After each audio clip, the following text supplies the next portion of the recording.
धन्यवाद उद्घोषकज्यू,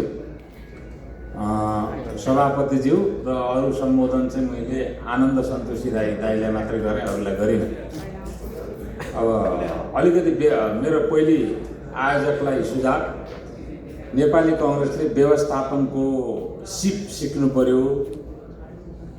अहिले सम्झिनुहोस्, यहाँ तल चाहिँ सबै अल्फा पिँढी र हैन जेनेरेसन जेड पिँढी बसेको अवस्था भयो भने तपाईले आसन ग्रहणको लागि कल गर्दा गर्दै यो खाली हुन्थ्यो, तपाईका छोराछोरी पनि बस्दैन थिए। आज त्यो पिँढीलाई तपाईले सम्बोधन गर्ने विषयमा तपाईको आफ्नो व्यवस्थापन र अभिव्यक्तिले ठूलो महत्त्व राख्दछ। अबको भविष्य भनेको तिनीहरूलाई जसले सम्बोधन गर्न सक्यो त्यसैले लिएर जाने हो। अब म अर्को कांग्रेस विषयमै केन्द्रित भएर केही कन्टेन्टहरू राख्छु। मैले नेपालको इतिहासमा भोगेको र पढेको नेपाली कांग्रेसको इतिहासमा पार्टी भित्रै प्रतिपक्षहीनता विहीनताको अवस्था पहिलोचोटि म देख्दैछु। नभए मातृका बाबु र बीपी हुनुहुन्थ्यो, पछि बीपी र सुवर्णजी र सूर्यप्रसादजीहरू हुनुहुन्थ्यो। कांग्रेसको सबैभन्दा ठुलो ब्युटी के हुन्थ्यो भने पार्टी भित्रै पार्टको प्रतिपक्ष पनि एकोमोडेट भएर जान्थ्यो। यो कुरो गगन थापाजीलाई एकदमै मनन गर्नका लागि म अनुरोध गर्छु। यसले नेपालको सबैभन्दा गौरवशाली प्रजातान्त्रिक पार्टी कदाचित आफ्नो व्यवस्थापनमै सर्वसत्तावादी चरित्रमा त अगाडि बढ्दै छैन भन्ने गम्भीर आशंका हामी जस्तालाई उत्पन्न भएको छ। फेरि भोलिमा त उहाँकै कन्स्टिट्युएन्सीबाट महाधिवेशन लडेर केन्द्रीय सदस्य पनि लड्नु पर्यो भन्ने भनिरहेका छु। अब यसको के असर पर्छ मलाई थाहा छैन। तर यो मैले जे भनिरहेका छु यो निकै गम्भीर विषय हो भन्ने मलाई लाग्छ कांग्रेसको लागि। अब तपाईहरु एकता भन्नुहुन्छ। अब एकता भनेको के प्लेसमेन्ट मात्रै हो? ल गगन थापाजीले तपाईहरु सबैलाई प्लेसमेन्ट दिनुभयो। कांग्रेसका समस्याहरू समाधान भएर अर्को निर्वाचनमा तपाईहरु परफर्म गर्न सक्नुहुन्छ? समस्या यो मात्रै प्लेसमेन्टको मात्रै समस्या हो भन्ने मलाई लाग्दैन। यसका मूलतः मैले नेपाली कांग्रेसको सैद्धान्तिक विपथगमन र यो अंग्रेजीमा डगमेटिक भन्छन्, यसलाई के भने अररो चरित्र भन्ने गरेको छु मैले। यो अररो चरित्रले हामीलाई बिस्तारै बिस्तारै स्खलित गर्दै गयो।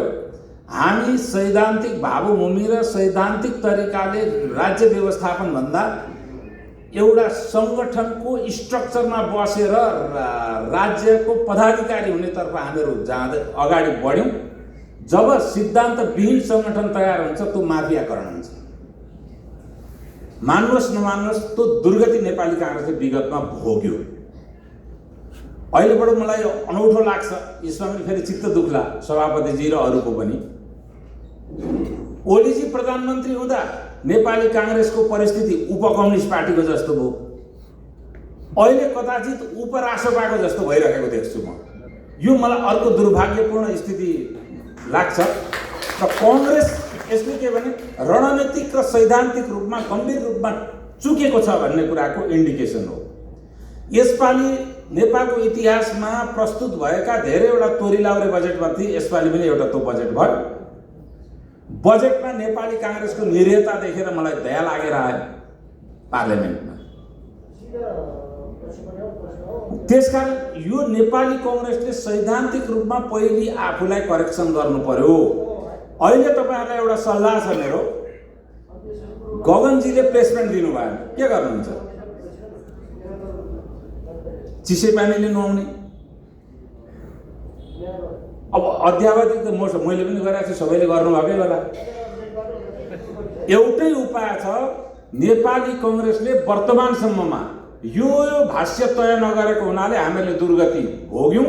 यो भाष्य तयमा हामीहरू अब अगाडि बढ्छु र काङ्ग्रेसमा को रूपान्तरण भनेकै यी विषय हुन् भनेर तपाईहरुले संगठनमा गएर अब आन्तरिक रूपमा पार्टीको प्रतिपक्ष तलैबाट अनुमोदित गरेर आउनुहोस्।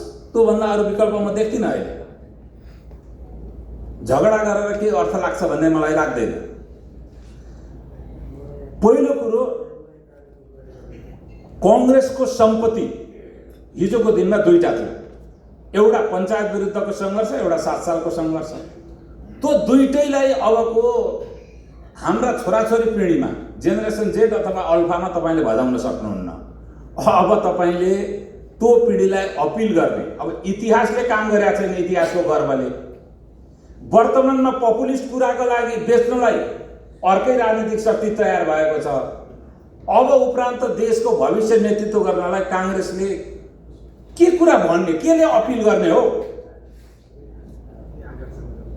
बीपी कोइरालाको तपाईले इतिहास भनेर अथवा हिजो पञ्चायतकालीन संघर्षको इतिहास, म आफै जेल परे हुँ।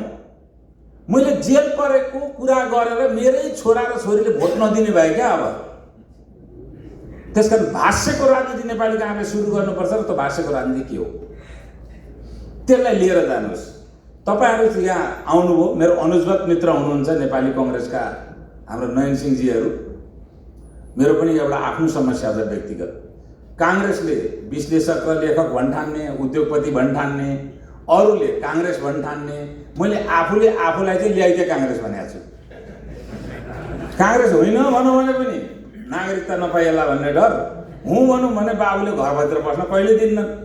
मेरो हालत कांग्रेससँग यही हो अहिलेसम्म। अब पहिलो कुरा, उहाँहरूलाई अस्ति तराईमा भएको परिघटनाको बारेमा बहुतै गम्भीर विषयवस्तु र अब उपरान्त हुने भाष्यको बारेमा एउटा चाहिँ वक्तव्य मार्फत त उपस्थिति जनाउनुहोस् भने उहाँहरूले जनाउनु भएन। के को खोप हो मलाई थाहा छैन। अहिले नेपाली कांग्रेसले आफ्नो इकोनोमिक एजेन्डा र फरेन पोलिसीको एजेन्डाबाट हिजो हाम्रो फेल गर्यौं, अब उपरान्त यो करेक्सन गर्छौं भनेर जानुपर्छ। अहिलेसम्म गगनजीसित मेरो गम्भीर असहमति एउटै के हो भने कन्डक्टको कारणले, चरित्रको कारणले मात्रै फेल गर्यौं भन्नुभयो कि हिजो कांग्रेसको सरकारमा बसेर उपचार खर्च नपाउने मन्त्रीहरू पनि छन् क्या। अहिले कन्डक्टले मात्रै होइन, तपाईको चरित्रले मात्रै होइन, हाम्रो नीति फेल भयो। दुईटा नीति, फरेन पोलिसी र इकोनोमिक पोलिसी। त्यसको दुष्परिणाम हामीले भोग्यौं। अहिले पनि त्यो कुरो करेक्सन गर्नुपर्छ भनेर हामी भाष्य निर्माण गर्दैनौं भने हाम्रो दुर्गति के हुन्छ? र यो भनिरहँदा मलाई बडो पीडाबोध भएको छ। नेपालको इतिहास र नेपाली कांग्रेसको इतिहासमा नेपाली कांग्रेसलाई फरेन पोलिसीलाई लिएर यति बिग जिरो मैले कहिले पनि देखाएको थिएँ। नेपाली कांग्रेस फरेन पोलिसीलाई लिएर बिग जिरोमा छ। अझ चले ठिकै छ, तर यो यथार्थलाई मनन गर्नुहोस्, प्रतिष्ठाको विषय नबनाउनुहोस् यी कुराहरूलाई। अब भावनात्मक एकताको कुरो, एउटा बीपी कोइरालाको बारेमा बोलेर म सुरु गर्छु यसलाई। कति टाइम छ भन्नु होला है, घन्टी बजाउनु होला, मैले घडी हेरिरहेको छैन। हामीले डेमोक्र्याटहरूलाई, अमेरिकन डेमोक्र्याटहरूलाई र संसारकै डेमोक्र्याटहरूलाई एउटा शब्द पनि प्रयोग गर्छौँ, जेफरसनियन भनेर। सुन्नुभएको छ पोलिटिकल साइन्सका धेरै विद्यार्थीहरूले। जेफरसन भनेको अमेरिकाको डेमोक्रेटिक पार्टीको चाहिँ प्रणेता भन्नुहोस्, पिता भन्नुहोस्, जर्ज वाशिंटनको विरोधी। त्यतिखेर उनको पालामा चाहिँ प्रजातन्त्र के थियो भन्नुहुन्छ भने कर तिर्ने गोरा पुरुषहरूले मात्रै भोट दिनु चाहिँ प्रजातन्त्र थियो क्या। महिलाको त कुरै छोड्नुहोस्, 1920 मा भएको। गोरा पनि अरू पुरुषको कुरा छोड्नुहोस्, करदाता हुनै पर्ने। अनि जेफरसनले यसो भन्नुभएको थियो भनेर त्यसैमा रहिरहेको भए आज डेमोक्रेटिक पार्टीको स्थिति के हुन्थ्यो? त्यसकारण सामूहिक रूपमा परिवर्तन हुन्छ। 2012 सालमा बीपी कोइरालाले भन्नुभएको विषयवस्तु डगमेटिक अररो भएर तपाईहरु नराख्नुहोस्। अहिले अनुसारको युग अनुसार परिवर्तन गर्नुहोस्। के गर्नुपर्छ मलाई सोध्नुहोस्, म बताइदिन्छु, दस्तावेज तयार पारिदिन्छु। अब अर्को कुरा के छ भने नेपाललाई केवल नेपाली कांग्रेसले अब भावनात्मक रूपमा नेपाली जनतासित जोडिने हो भने तपाईले कल्चरल नेसनलिजमको इस्यु अब मुद्दा लिएर आउनुपर्छ, जो अहिलेसम्म कसैले लिएर आएको छैन। यो मेरो सल्लाह हो। र तपाईहरू फरेन पोलिसी 4वटा मुद्दा लिएर जानुहोस्। गगनजीले प्लेसमेन्ट दिनुहुन्छ कि दिनुहुन्न, त्यसलाई बाल मतलब नगरेर दिनुभयो भने वेल एन्ड गुड। तलबाट अनुमोदित भएर आउनुहोस् र कांग्रेसलाई परिवर्तन गर्ने कोसिस गर्नुहोस्। एक आर्थिक प्रजातन्त्र, इकोनोमिक डेमोक्रेसी पहिलो मुद्दा। दोस्रो मुद्दा सांस्कृतिक राष्ट्रियता, जो भावनात्मक एकताको आधार हो। अब तेस्रो मुद्दा नेशन फर्स्ट फरेन पोलिसी, जसको संवैधानिक फरेन पोलिसीको संवैधानिकीकरण गर्दाखेरि हामीहरू एकदम ठुलो दुर्घटना पर्यो। चौथो मुद्दा राम्रो सामाजिक सुरक्षा र कृषि क्षेत्रमा कृषकहरूलाई ठुलो सब्सिडी। यी 4वटा मुद्दा नेपाली कांग्रेसले उपरान्त बोक्छ। म बोकाएर छाड्छु भनेर तपाईँ तलबाट अनुमोदित भएर आउनुहोस्। नेपाली कांग्रेसका धेरै मानिसहरूलाई एउटा गलत फहमी छ, समाजवाद र सोशल सेक्युरिटी एउटै हो भने। होइन बाबा, सोशल सेक्युरिटी भनेको राज्यको दायित्व हो। अमेरिका समाजवादी देश होइन, सबभन्दा राम्रो सामाजिक सुरक्षा छ। पश्चिम युरोप समाजवादी देश होइन, सुरक्षाको प्रत्याभूति राम्रो छ, सामाजिक सुरक्षाको प्रत्याभूति। मोदीको शासन पनि समाजवादी शासन होइन, किसानलाई सबभन्दा धेरै सब्सिडी दिएको छ। यो राज्यको दायित्व हो। अब उहाँले 12 सालमा कुन परिप्रेक्ष्यमा भन्नुभयो त्यही कुरालाई पक्रेर तपाईहरु नआउनुहोस्। यसरी सरल र तरल रूपमा नेपाली कांग्रेस भएन भने सेप्टेम्बर 2 तारिकको दिनको मेरो अन्तर्वार्ताको एउटा भाषा दोहोर्याएर यहाँहरुबाट बिदा हुन्छु। सेप्टेम्बर 8 र 9 तारिकको घटना हो पोहोरको, भदौ 23 र 24।